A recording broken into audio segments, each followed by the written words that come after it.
Kabaka we have ever had. And you should know the worst, I don't think we shall ever have a worst one. His name was Kagulu Abanyoro. Bebamutuuma erinnya lya Tebuucwereke nga mukambwe nnyo. Owulira, how was it tough?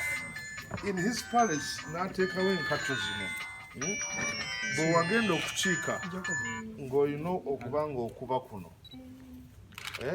Kati abantu nga bakooya ebiwundu ne baddukayo mu lubiri.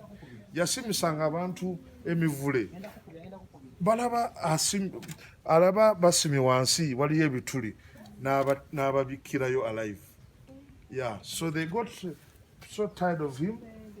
Muganda we nasolondege n'amunyika mu mazzi n'amutta. Akawanga ke is the only king for whom we don't have a skull. Yeah, because people are so pissed. Ne bakkiriza n'abengo bano okutufuga Kikulwe ne muganda we Mawanda abaali ebengo. Ate abengo tebakkirizibwa kuba bakabaka because their role is to make what? To make an engule ngugu. But so you can't make it for yourself.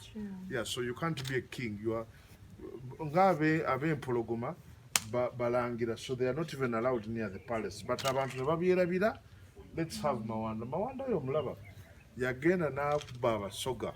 Bwe yakomawo yatuleetera endwadde z'abazira. Endwadde